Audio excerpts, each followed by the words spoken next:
Welcome to my channel, Physics the Godfather of Universe. তো আজকে আমি শুরু করতে চলেছি একটা নতুন চ্যাপ্টার, একেবারে নতুন চ্যাপ্টার। আমাদের কেভিএল তো শেষ হয়ে গেছে। তো সেই ইলেকট্রিসিটি ডিসির মধ্যেই একটা নতুন চ্যাপ্টার আছে, that is electrical energy and electrical power. সেই ইলেকট্রিক্যাল এনার্জি এবং ইলেকট্রিক্যাল পাওয়ার সম্পর্কে এই চ্যাপ্টারটা সম্পর্কে আমরা আজকে পড়াশোনা করতে চলেছি। তো গোড়াতে আমি একটু পাওয়ার এনার্জি এগুলো সম্বন্ধে একটু বলিনি। তো দেখো, আমরা লাস্ট ইয়ার 11-এ আমরা একটা অলরেডি চ্যাপ্টার পড়েছিলাম, সেটা হচ্ছে ওয়ার্ক এনার্জি পাওয়ার। যদিও আমরা তার আগে ক্লাস 9-এ পড়েছিলাম, কিন্তু ক্লাস 9-এ আমাদের অতটা আইডিয়া ক্লিয়ার ছিল না ওয়ার্ক এনার্জি পাওয়ার সম্পর্কে, বিকজ ক্লাস 9-এ আমাদের ট্রিগোনোমেট্রি সম্বন্ধে খুব একটা ভাস্ট আইডিয়া ছিল না, মেকানিক্স বা ম্যাথমেটিক্স, সরি। তো সেই ট্রিগোনোমেট্রিটাই মেকানিক্সে পরবর্তীতে ক্লাস 11-এ অ্যাপ্লাই করা হয়, এবং অ্যাপ্লাই করার পরে এবং নট অনলি ট্রিগোনোমেট্রি, মেইনলি যে জিনিসটা কাজে লাগে সেটা হচ্ছে ভেক্টর। আমরা ভেক্টর অ্যানালাইসিস করি। তো সেই ভেক্টর অ্যানালাইসিস করে আমরা ওয়ার্ক এনার্জি পাওয়ারটা পড়ি। তো ওয়ার্ক এনার্জি পাওয়ারটা পড়ার পরে আমরা তখন ওই হোয়াট ইজ ওয়ার্ক ডান সেটা একটা বুঝি। আমি যদি এক লাইনে বলি হোয়াট ইজ ওয়ার্ক ডান, তাহলে ওয়ার্ক ডানটা হচ্ছে যে বল প্রয়োগ করে কোনো বস্তু সরল বানানো, মানে ফোর্স অ্যাপ্লাই করে কোনো বডি বা কোনো পার্টিকেল বা কোনো ম্যাটার এদের যদি তুমি ডিসপ্লেসমেন্ট ঘটাও, তখন তাকে বলা থাকে ওয়ার্ক ডান, তাই তো? এবং ওয়ার্ক ডান হতে গেলে পরে অবশ্যই তোমাকে একটা ডেফিনিট একটা ফোর্স বা বল অ্যাপ্লাই করতে হবে। এবং নট অনলি দ্যাট, ফোর্স শুধু অ্যাপ্লাই করলে হবে না, ফোর্স অ্যাপ্লাই করার পাশাপাশি তুমি যার উপরে তুমি যে বডিটার উপরে বা যে পার্টিকেলটার উপরে তুমি ফোর্স অ্যাপ্লাই করছো, সেই পার্টিকেলটা কিন্তু ডেফিনেটলি একটা ডিসপ্লেসমেন্ট বা সরণ হতে হবে। যদি সরণ না হয় তাহলে পরে কিন্তু কোনো রকম কোনো কৃতকার্য বা ওয়ার্ক ডান হবে না। এটা ছিল বেসিক ফাইন্ড। তার জন্য আমরা লিখেছিলাম W=Fs। এটা ছিল ক্লাস 9-এ। পরবর্তীতে আমরা যখন ট্রিগোনোমেট্রি শিখলাম এবং ভেক্টর শিখলাম, তখন আমরা দেখলাম, আমরা তখন কম্পোনেন্ট সম্পর্কে যখন জানলাম, তখন আমরা ফোর্সটাকে কম্পোনেন্টে ভাগ করলাম। এবং ফোর্সের আমরা যে হরাইজন্টাল কম্পোনেন্ট নিলাম সেটা হচ্ছে cos θ।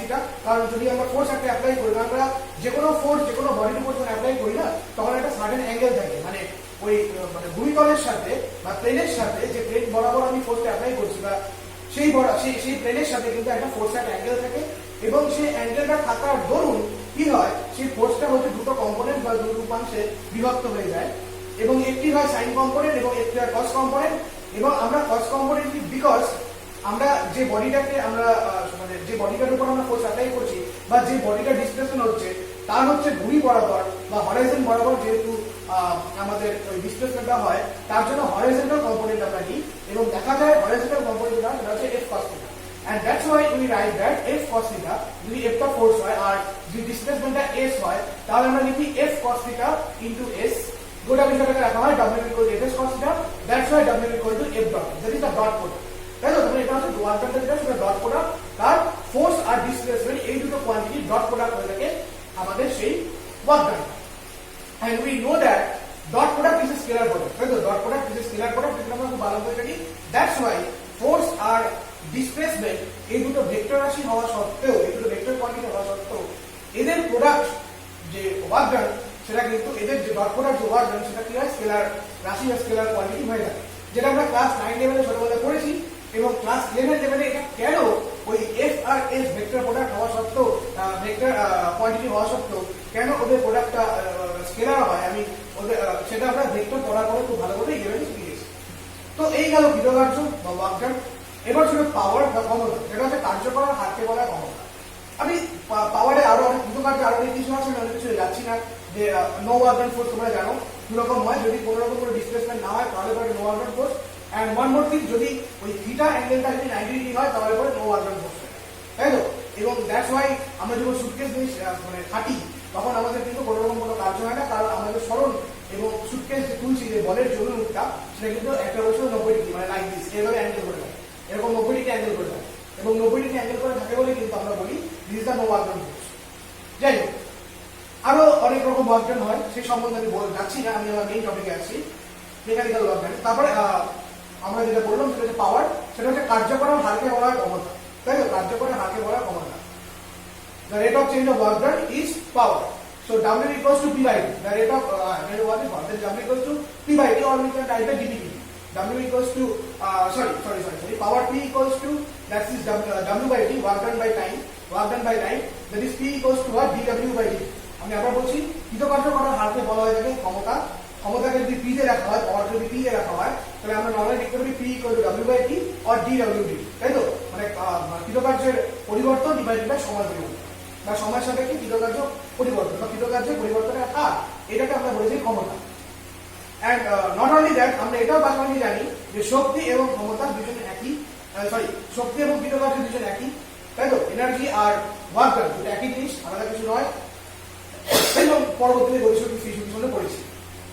তো একই ঘটনা যেটা আমি ইলেকট্রিক্যালে পড়েছিলাম, সে একই মেকানিক্যালে পড়েছিলাম, সে একই জিনিস এখানে ইলেকট্রিক্যাল আমরা এনার্জি বা ইলেকট্রিক্যাল ওয়ার্ক ডান পড়তে হবে।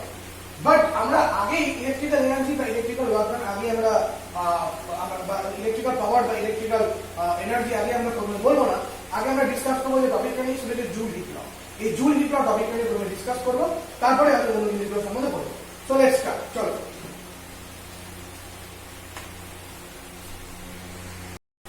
Okay, so let's start with our first issue, that is Joule heat law.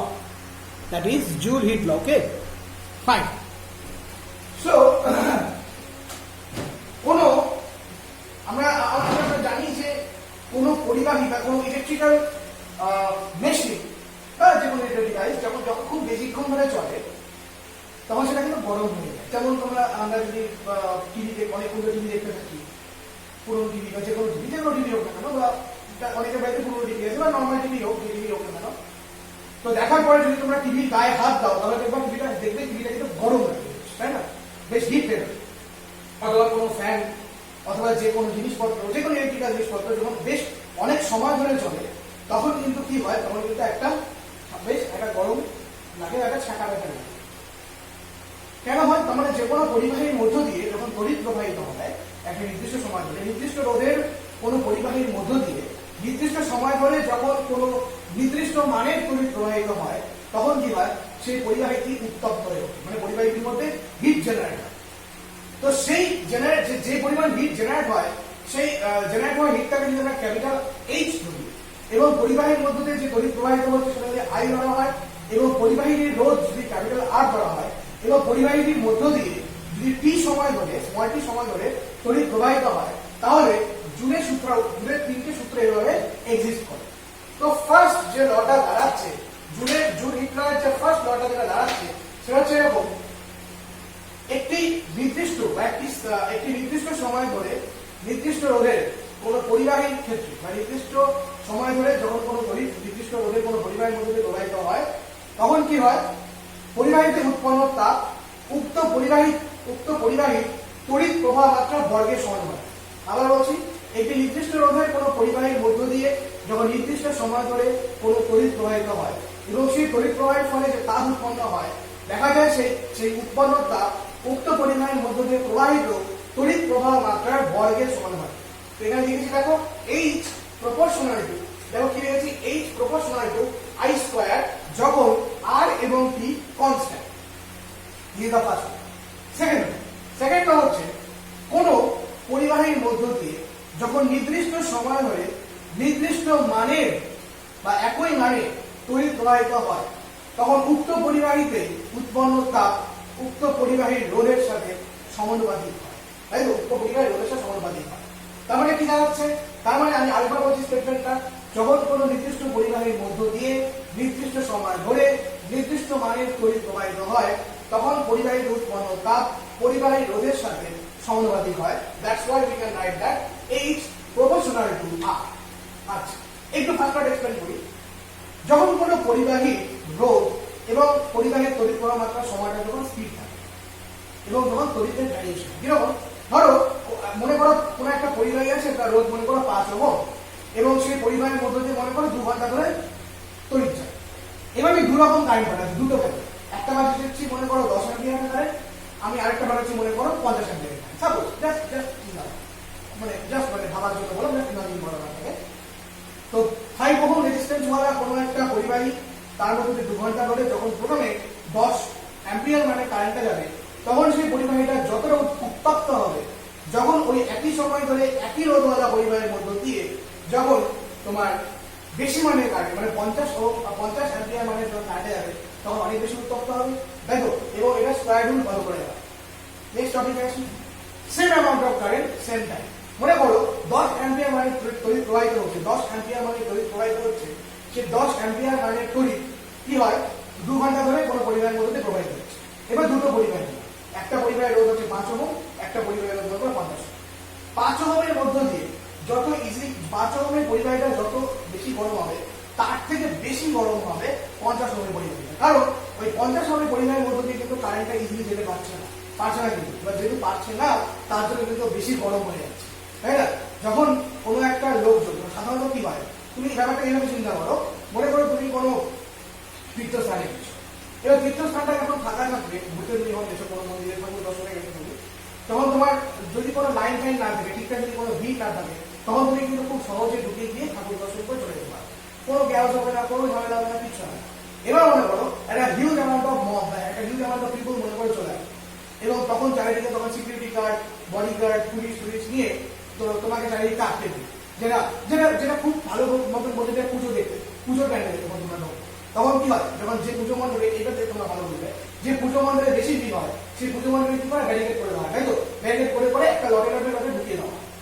এবার কি হয়, এবার তখন সেখানে কেউ চিৎকার ট্রাডিশনাল বলে, আমি এখনো দেখতে পেলাম না, আমাকে দেখতে দিল না, বা তোমার মনে করো একই ফ্যামিলির মধ্যে অনেকজন মেম্বার মিলে যাচ্ছ, 10 জন মেম্বার মনে করো, 10 জন মেম্বারের মধ্যে 9 জন মেম্বার ঢুকে গেল, একজন মেম্বার বা 2 জন মেম্বার মনে করো বাইরে পড়ে থাকবে, মানে ব্যারিকেড আটকে গেল, তখন তোমাদের কি হয়, তখন তোমাদের ঢুকতে যাচ্ছে, হ্যাঁ ওরা আমাদের ফ্যামিলি, সেম ফ্যামিলি চ্যানেলে ওদেরকেও ঢুকতেই হবে, এরকম করতে হবে, মানে একটা বিশাল রকমের ঝামেলা তৈরি, তাই তো? তার মানে কি ঠিক এই ব্যাপারটা হচ্ছে, ব্যাপারটা এরকম হচ্ছে, কারেন্টটা যত ভেতরে আটকা পাচ্ছে, যত ভাঙা পাচ্ছে, যত রোদ পাচ্ছে, তত কি হচ্ছে পরিবাহীটা বেশি উত্তপ্ত হয়ে যাচ্ছে। যদি রোদটা কম থাকে তাহলে কারেন্টটা সহজে ফ্লো হতে পারবে, তো বেশি উত্তপ্ত বা বেশি হট হওয়ার কোনো গল্পই নেই, তাই তো? এরকম ভাবে তুমি ব্যাপারটাকে চিন্তা করতে পারো। And the third one is very easy, যদি কোনো পরিবাহের মধ্যে তড়িৎ প্রবাহ মাত্রা এবং পরিবাহের রোধটা যদি ধ্রুবক থাকে, তাহলে কি হয়, তাহলে সময়ের সাথে সমানুপাতিক হয়। কোনো একটা পরিবাহী আছে তার মধ্যে 5 মিটার কারেন্ট ফ্লো হচ্ছে, 10 ওহম মানে কোনো একটা পরিবাহী রোধ, এবার তার মধ্যে দিয়ে তুমি যদি 2 ঘন্টা ধরে তড়িৎ প্রবাহ পাঠাও, তাহলে ওই একই মানে 5 অ্যাম্পিয়ার যদি কারেন্ট পাঠাও, তাহলে যতটা হিট হবে 2 ঘন্টা ধরে পাঠালে যতটা হিট হবে, তুমি যদি সেটাকে 10 ঘন্টা পাঠাও, ডিগ্রি কারেন্ট হিট হবে, দিস ইজ কমন। তো এখানে কোনো গল্প, তাহলে this is the joule third, তাই তো? তাহলে দেখতে পাচ্ছ কিন্তু টোটালটা প্রপোর্শনাল রিলেশনশিপ, একটা H proportional I square, একটা H proportional R, and another one is H proportional to T. So if we merge these three relations, then what we get? H proportional I square R T. H proportional what? H proportional I square R T. এটা পাওয়া যায়, তাই তো? H proportional I square R T. এবার generally আমি বলেছিলাম যে আমরা ইলেকট্রিসিটি যখন পড়াশোনা করি আমরা কিন্তু সবকিছু এসআই তে পড়াশোনা করি, তাই তো? আমাদের সিজিএস এর কোনো গল্প নেই। এবার এখানে যেটা হয়, এখানে আইটা অ্যাম্পিয়ারে থাকে, 8টা ওহম, 3টা হচ্ছে সেকেন্ড। এবার এখানে একটা কনস্ট্যান্ট আনতে হয়, সো আই স্কয়ার আর যে কনস্ট্যান্ট সম্বন্ধে তোমরা পূর্ব পরিচিত, থার্মোডাইনামিক্সে তোমরা এটাকে দেখেছো, সেটা হচ্ছে J, this is J and we know that W equal to J, তাই তো? So this is electrical heat, এটা হচ্ছে ইলেকট্রিক্যাল হিট, এবং ইলেকট্রিক্যাল হিট ইলেকট্রিক্যাল ওয়াট এর কনভার্টার, সেটা তোমরা জানো, আমি দেখাবো পরে, কোনো চাপ নেই। So H equals to what? I square RT by what? J, by হচ্ছে J. So what is J? J is Joule constant. What is J? J is Joule constant and its value is 4.2 Joule. এবং এর ভ্যালুটা কত হয়? এর ভ্যালুটা হয় 4.2 Joule. So H that's equals to I square RT by 4.2. I square RT by 4.2. So 1 by 4.2 is what? So 1 by 4.2 is 0.24. I square RT. So what is 1 by 4.2? 1 by 4.2 is 0.24. I square RT. So this is the Joule heat law. এবং যে কোনো numerical problem যখন আমরা করি সেটা কিন্তু আমরা এই ফর্মুলার সাহায্যে করি। তো খুব ইজি জিনিস, দেখে নাও কিভাবে করে। So this is the Joule heat law.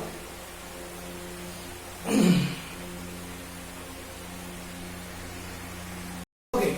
So this is now the mathematical analysis or mathematical proof of Joule heat law. This is very important. দেখো আমরা জানি যে V equals to W by T, এটা আমরা খুব ভালো করে জানি। V equals to what? V equals to W by T। তাহলে বিভব হচ্ছে একক তড়িৎ আধানকে আনার জন্য যতটা পরিমাণে আমাদের কার্য করতে হয়, একক পরিমাণ তড়িৎ আধানকে অসীম দূরত্ব থেকে তড়িৎ ক্ষেত্রের যে কোনো বিন্দুকে আনতে গেলে পরে বলের বিরুদ্ধে হোক বা বলের দ্বারা হোক যে পরিমাণ আমাদের কি করতে হয়, কার্য করতে হয়, এটা বিভক্ত হয়। আমি তোমাদের এখানে এক্সাক্ট ডেফিনেশন এখনো বললাম না, এক্সাক্ট ডেফিনেশন আমি রেখে দিলাম স্থির তড়িতের জন্য, সেখানে আমি পুরোপুরি একেবারে ডিটেলসে বলবো। জাস্ট কাজ চালানোর জন্য বললাম, মানে তোমরা যেটা ওই 10 লেভেলে পড়েছো তার সেই লেভেল অনুযায়ী আমি বললাম। So that's why what is W? W equals to nothing but V into Q. That's why what is W? W equals to nothing but V into Q. So this is equation number 1. এবার কোন একটা পরিবাহী আছে, মনে করো একটি পরিবাহী রোধ মনে করো R রোধের কোন একটি পরিবাহী, R রোধের কোন পরিবাহী দুটো প্রান্ত, একটা A প্রান্ত একটা B প্রান্ত। এবার এই R রোধের পরিবাহীর মধ্য দিয়ে মনে করো I পরিমাণ তড়িৎ প্রবাহিত হচ্ছে এবং I পরিমাণ তড়িৎ প্রবাহিত হওয়ার পরে V পরিমাণ বিভক্তি তৈরি হচ্ছে। তাহলে ওহমের সূত্র অনুযায়ী আমরা কি জানি, V equals to IR, এটা আমরা জানি। So this is equation number 2। এবার উক্ত পরিবাহীর মধ্য দিয়ে যে তড়িৎ প্রবাহিত হচ্ছে সেই তড়িৎটা নির্দিষ্ট সময় ধরে প্রবাহিত হচ্ছে এবং আমরা জানি I equals to, এবং আমরা তড়িতের সংজ্ঞা তড়িৎ প্রবাহটার সংজ্ঞা যেটা জানি সেটা হচ্ছে নির্দিষ্ট সময় বা একক সময়ে একক ক্ষেত্রফল বিশিষ্ট কোনো পরিবাহীর মধ্য দিয়ে যে পরিমাণে আধান প্রবাহিত হয় তাকেই বলা হয় থাকে তড়িৎ প্রবাহ মাত্রা। That's why I equals to Q/T. So Q is nothing but I into T. So Q is nothing but I into T. This is equation number 3. এবার 2 এর ভ্যালু আর 3 এর ভ্যালু আমরা এখানে বসাই, তো আমরা কি পাচ্ছি? So W is equals to I into R into Q মানে হচ্ছে I into T. So that is W, that's equals to I square RT. W equals to what? W equals to I square RT. Now from the this is equation number 4. Suppose now from the first law of thermodynamics, but thermodynamics এর first ল থেকে জুলের সূত্রটা ছিল Clausius বলার আগে joule বলেছিলেন যে যে কোনো কার্যের তাপে রূপান্তরিত হয়, যে কোনো কার্যের তাপে বা তাপ কার্যে রূপান্তরিত করে এবং কি হয়, রূপান্তরিত তাপ কি হয়, দুটো তাপের সমানুপাতিক, তাই তো? দ্যাট মিন্স কি, that means W proportional to H, এটা thermodynamics আমরা পাই। So that's why W that's equal to JH, এটা আমরা ছিল, এটা আমরা লাস্ট ইয়ার মানে 11 এ আমরা এটাকে thermodynamics এ পড়েছিলাম। তাহলে এটাকে আমরা অ্যাপ্লাই করি, then what we get, W equals to JH, that's equals to I square RT. So that's why H, it will be I square RT divided by J. So this is the proof of Joule law. This is the proof of Joule law. তাহলে এভাবে আমরা joule hit লকে আমরা প্রমাণ করতে পারি। দেখো very interesting, খুব সুন্দর জিনিসটা, বেশ সুন্দর জিনিস, এভাবে আমরা প্রুভ করতে পারবো, খুব ইম্পর্টেন্ট জিনিসটা। এটা কিন্তু আসে পরীক্ষাতে। ওকে, দেখে নাও ভালো করে।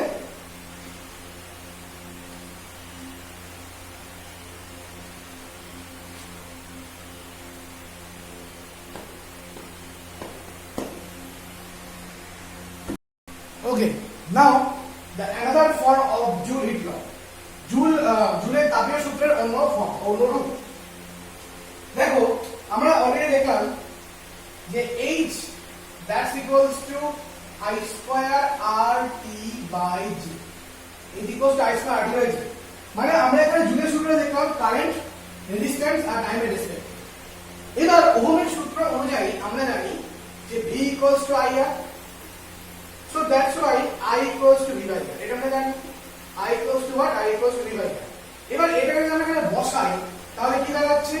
V square RT by R square J. তাহলে কি পাচ্ছি? V square T by RJ, V square T by RJ. এবার যদি আমি J কনস্ট্যান্টটাকে তুলি এবং তুলে যদি প্রপোর্শনাল সাইনটা নিয়ে আসি তাহলে V square T by R, V square T by R এটা আসলো। So now what we get from here? এবার এখান থেকে আমরা স্প্লিট করি। ফার্স্ট আমরা যেটা পাবো H proportional V square, যখন R এবং T এরা দুজন constant. Number 2, H inversely proportional to R, যখন V এবং T constant. Number 3, H proportional T, যখন V এবং R কনস্ট্যান্ট। বুঝে গেল? খুব ইজিলি বুঝে গেল।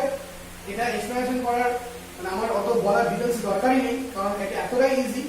আমি একটু বলে দিচ্ছি, যখন কোনো তার মানে এই জিনিসটা দেখতে পাচ্ছ বিভব প্রভেদের সাপেক্ষে, আগেরটা ছিল তড়িৎ প্রবাহ মাত্রার সাপেক্ষে, এই ঘটনাটা দেখতে পাচ্ছ বিভব প্রভেদের সাপেক্ষে।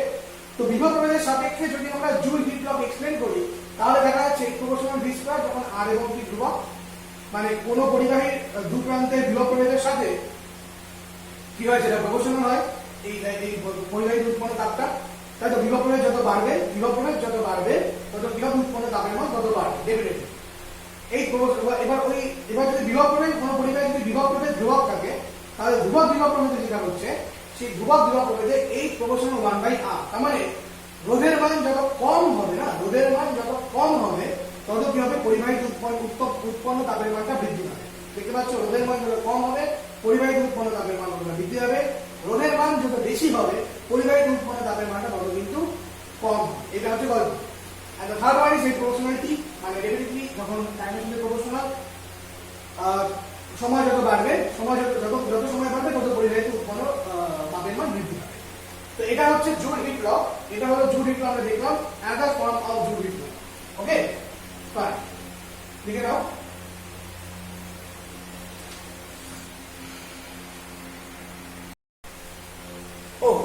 একটা জিনিস বলে দিই, এবার তোমাদের আমার প্রশ্ন আসতেই পারে যে কোনটা কোথায় কখন অ্যাপ্লিকেবল, সেটা তোমাদের আমার প্রশ্ন আসতেই পারে। যখন একাধিক রোধ শ্রেণী সমবায়ে যুক্ত থাকে, যখন একাধিক রোধ শ্রেণী সমবায়ে যুক্ত থাকে না, তখন সেক্ষেত্রে শ্রেণী সমবায়ে কি হয়, শ্রেণী সমবায়ের ক্ষেত্রে তড়িৎ প্রবাহ মাত্রার মানটা ধ্রুবক হয়। তাই তো এটা আমরা জানি, শ্রেণী সমবায়ের ক্ষেত্রে তড়িৎ প্রবাহ মাত্রার মানটা ধ্রুবক থাকে এবং ভি এর মানে ভেরিয়েশন হয়। তখন শ্রেণী সমবায়ে যে তাপটা উৎপন্ন হয়, মানে জুল হিট ল অনুযায়ী যে তাপটা উৎপন্ন হয় সেটা কিন্তু এই ফর্মুলা অনুযায়ী, যখন একাধিক রোধ যখন শ্রেণী সমবায়ে যুক্ত থাকে তখন এই ফর্মুলা অনুযায়ী কিন্তু পরিবাহীতে তাপ উৎপন্ন হয়। তাই এবং সমান্তরাল সমবায়ের ক্ষেত্রে কি হয়, সমান্তরাল সমবায়ের ক্ষেত্রে আমরা যদি বিভব প্রভেদের মানটা সেম থাকে এবং তার জন্য বিভব প্রভেদের মানটা সেম থাকে, কারেন্ট আলাদা থাকে, এবং সমান্তরাল সমবায়ে যে ফর্ম অনুযায়ী হিটটা তৈরি হয় সেটা হচ্ছে এই ফর্ম অনুযায়ী। তো আমি লিখে দিচ্ছি একটুখানি। So this is for series combination, this is for series combination, and this is for the parallel combination, and this is for the parallel combination. This is for the series combination, and this is for the parallel combination. তো দুটো আলাদা আলাদা কম্বিনেশনের ক্ষেত্রে কিন্তু এই জিনিসটা applicable হয়ে যায়। Okay okay so Joule heat law depends on length and cross section area of a conductor. একটা কন্ডাক্টরের লেন্থ এবং ক্রস সেকশন এরিয়ার উপরে কিভাবে ডিপেন্ড করে সেটা আমরা এখন দেখব জুল হিট ল। তো প্রথমে আমরা সিরিজ কম্বিনেশনে দেখি, তারপর আমরা প্যারালাল কম্বিনেশনে দেখি, মানে দৈর্ঘ্য আর প্রস্থ ক্ষেত্রে আমাদের উপরে। তো যে কোনো ক্ষেত্রেই আমাদের মেইন ইস্যুটা হবে আর, মেইন টার্গেটটা হবে R. So R equals to what, rho L by A, এটা আমরা জানি। যদি R equals to rho L by A হয়, then A is equals to what? I square rho T by J, গোটাটা আমরা একখানে রাখলাম, into Ly, এটা হচ্ছে H। এবার গোটা নাম্বার, এবার রো তো নিচে কনস্ট্যান্ট, J ও কনস্ট্যান্ট। নাও ফর কনস্ট্যান্ট এবং I টা constant because of series combination, এবার যদি আমরা T টাকে কনস্ট্যান্ট ধরি, তাহলে আমরা এখান থেকে বলতে পারি যে H proportional L by A। Fine, no doubt. So I square RT by J হচ্ছে কনস্ট্যান্ট, তার জন্য লিখলাম। তাহলে যদি স্প্লিট করা হয়, then H proportional L যখন A কনস্ট্যান্ট, আর আরেকটা হবে H proportional 1/A যখন L কনস্ট্যান্ট। তার মানে সিরিজ কম্বিনেশনের ক্ষেত্রে লেন্থ যত বাড়বে, রেজিস্ট্যান্সের লেন্থ যত বাড়বে তত বেশি হিট জেনারেট হবে, এবং প্যারালাল এবং সিরিজ কম্বিনেশনের ক্ষেত্রে ক্রস সেকশন এরিয়া যত বাড়বে তত হিট কম জেনারেট হবে, মানে inverse relationship. Now let's come to the parallel combination. তো প্যারালাল কম্বিনেশনে কি হবে, প্যারালাল কম্বিনেশনে যেটা হবে একই বলবো, একটা একই জায়গাতে হবে, R equals to L by A, that's why H equals to V square T by J into rho L by A, মানে উপরে A হয়ে গেল।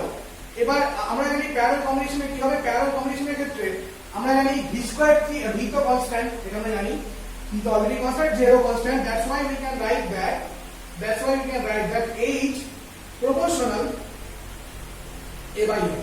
That's why you can write that H proportional A by L. So এখান থেকে বলতে পারি H proportional A যখন L constant, আর তার পাশাপাশি বলা যায় H proportional 1 by L when A constant. তার মানে প্যারালাল কম্বিনেশনের ক্ষেত্রে আমরা দেখতে পাই ক্রস সেকশন এরিয়া যত বাড়ে হিট তত বেশি জেনারেট হয় এবং ফর কনস্ট্যান্ট লেন্থ, আর পাশাপাশি লেন্থ যত বাড়ে হিট জেনারেশন তত কি হয়, হিট জেনারেশন তত কমে যায়, মানে ইনভার্স রিলেশনশিপ ফর কনস্ট্যান্ট এবং or for constant cross sectional area. So this is the Joule heat law, that is dependence on length and cross section area of a conductor. মানে কোন একটা পরিবাহীর length দৈর্ঘ্য এবং ক্রস সেকশন এরিয়া বা প্রস্থচ্ছেদের ক্ষেত্রফলের উপরে কিভাবে এটা ডিপেন্ড করে সেটা আমি এখন তোমাদের দেখালাম। ওকে, দেখে নাও একটু ভালো করে, একটু ইজি জিনিসটা।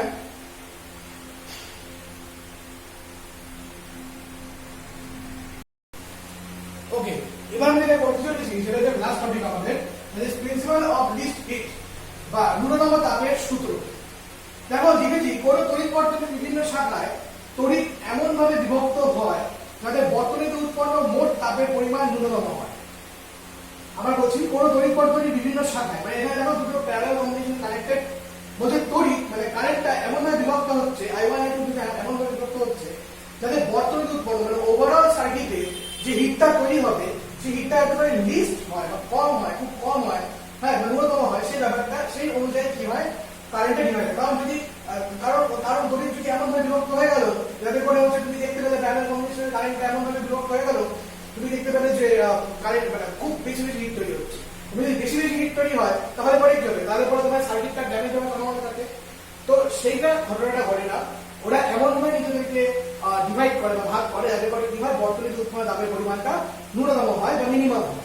তো সেটা এখন আমরা ম্যাথমেটিক্যালি আমরা জিনিসটা দেখবো কি করে হয়। তো দেখো এখানে দুটো পরিবাহী আছে, একটা পরিবাহী রোধ হচ্ছে R1, অপর পরিবাহী রোধ হচ্ছে R2। এবার মোট যে তাপটা উৎপন্ন হচ্ছে সেই মোট উৎপন্ন তাপটা মনে করলাম H, এবং সেই H ইকুয়ালস টু মনে করলাম H1 প্লাস H2। H1 হচ্ছে এই পরিবাহীটার উৎপন্ন তাপ আর H2 হচ্ছে এই নিচের পরিবাহীর উৎপন্ন তাপ। সো এবার আমরা এখানে অ্যাকচুয়ালি করে এরকম, that is H1 means I1 square definitely R1T by J plus I2 square R2T by J, I2 square R2T divided by J. Fine. Okay, so H is what? H equals to I1 square R1 plus I2 square R2 T by J. Fine. And we know that I equals to I1 plus I2. I equals to 1 plus I2. So I2 is what? So I2 is I minus I1. So I2 is I minus I1.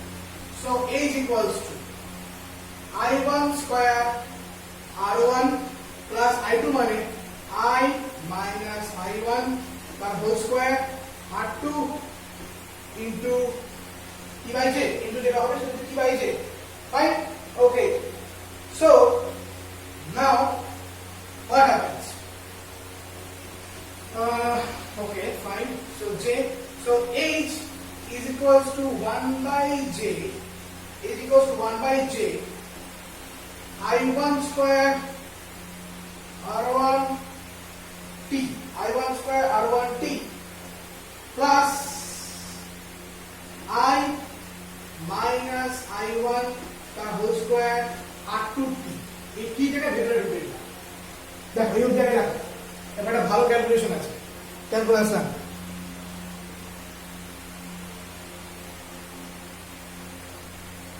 এটা একটু অপরিষ্কার লাগছে,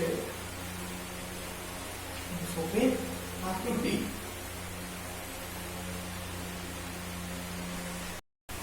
আচ্ছা, আমি এর আগে বলেছিলাম, আজকেও বলছি,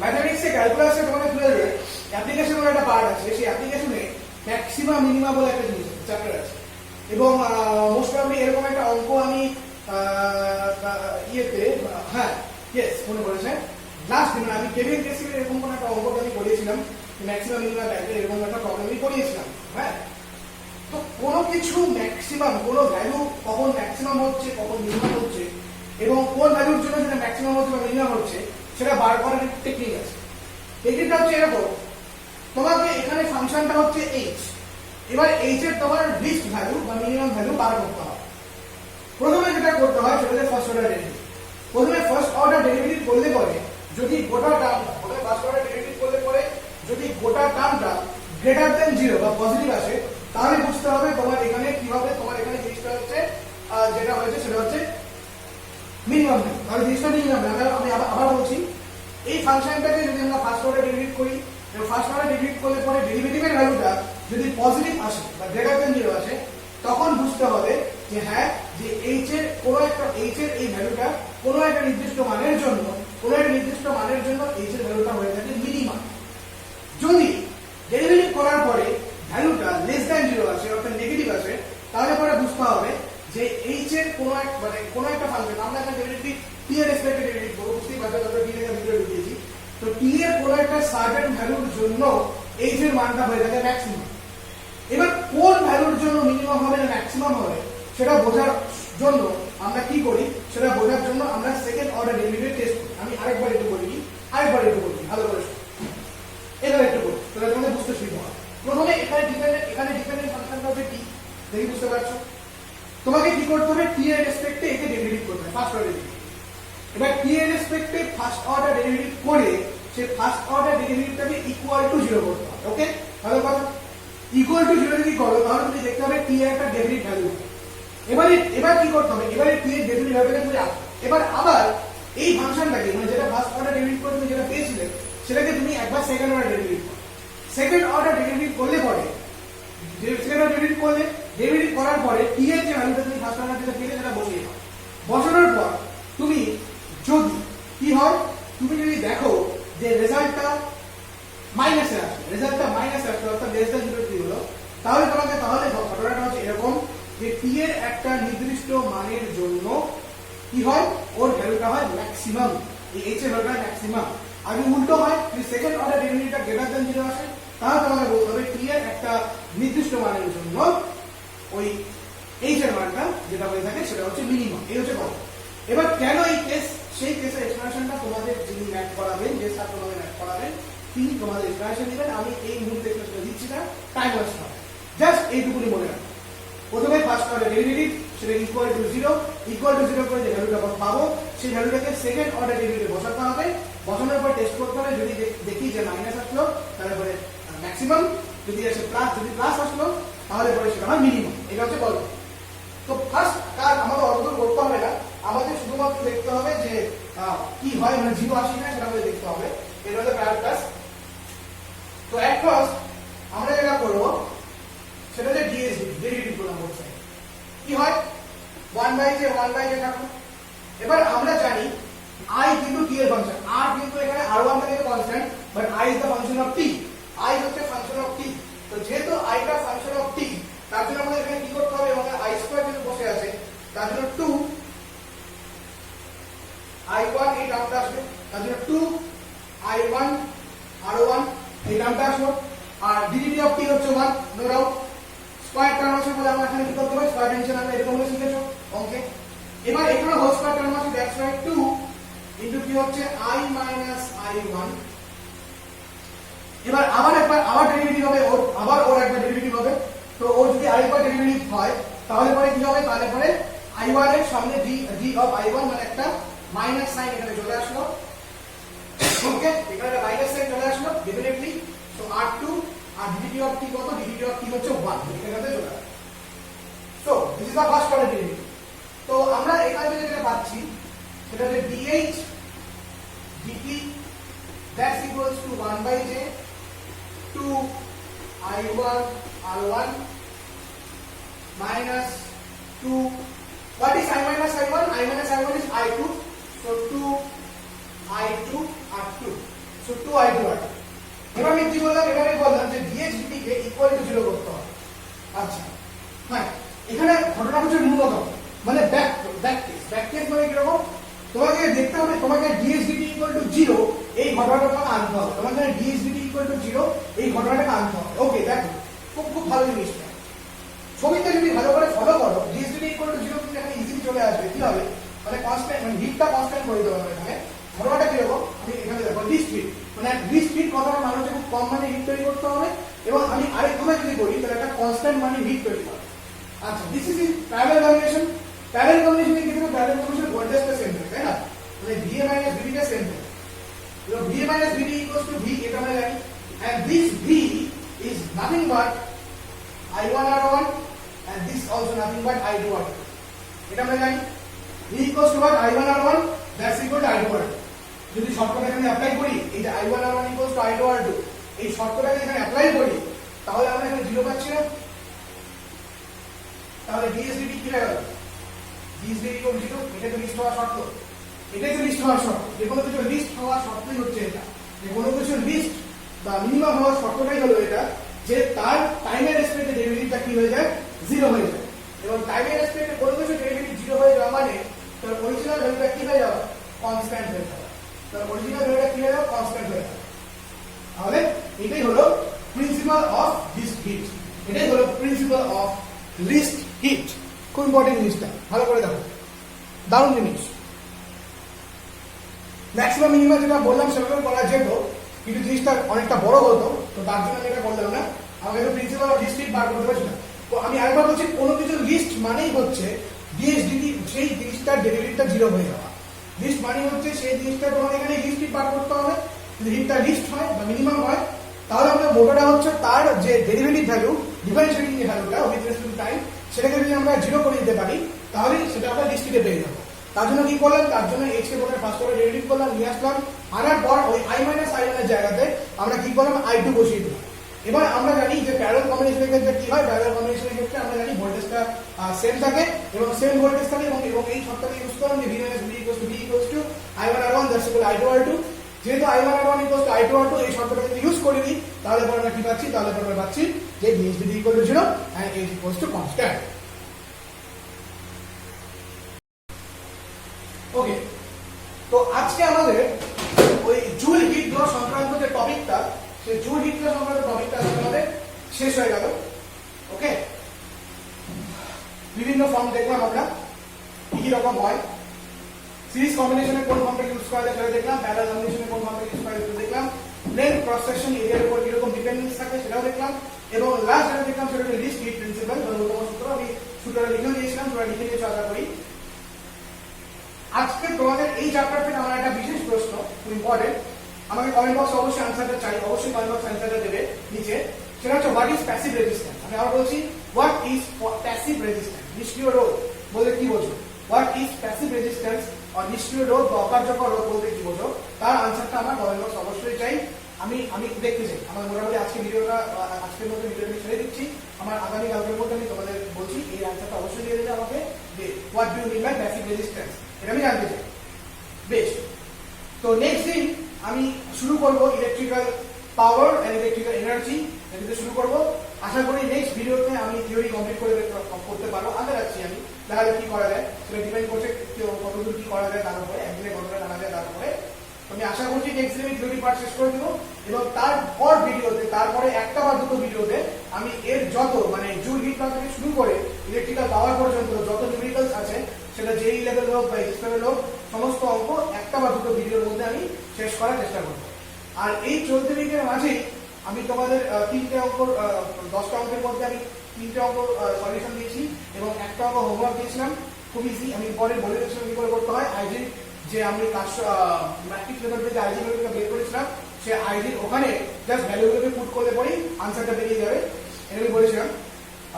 5 থেকে 10 পর্যন্ত অঙ্কগুলো, যে কটা অঙ্ক যেটা বলেছিলাম, প্রেডিকশন অফ ফেভারিট অঙ্কগুলো বা যেগুলো জয়েন্ট এন্ট্রিতে আসতে পারে, এই অঙ্কগুলো আমি 14 উইকের মধ্যে আমি এর মধ্যে দিয়ে দেবো, তোমরা দেখতে হবে, এবং সেটার নাম দেওয়া যাবে কেভিএলসি নিউমেরিক্যালস 2, এভাবে দিয়ে দেওয়া হবে। তাহলে পরে আমাদের কেভিএলসি আছে, আর কিছু বাকি থাকবে না। এবং এই পাওয়ার চ্যাপ্টারটা আই হোপ ম্যাক্সিমাম 4টা ভিডিওর মধ্যে কমপ্লিট হবে, এর থেকে বেশি লাগবে না, আমি আশা রাখি। চেষ্টা করবো আমি 4টা ভিডিওর মধ্যে কমপ্লিট করার। সো ভালো কথা। তো আজকে যে টপিকগুলো হলো, স্পেশালি লাস্ট টপিকটা খুব ইম্পর্টেন্ট, ডিস্ট্রিক্টের ইম্পর্টেন্ট খুব ভালো করে ভিডিওটা দেখবে, দরকার পড়লে এর 2-3 বার ভালো করে দেখো, বিশেষ করে জায়গাটা তো তার ক্ষেত্রে ভালো করে বুঝতে পারবে তোমরা।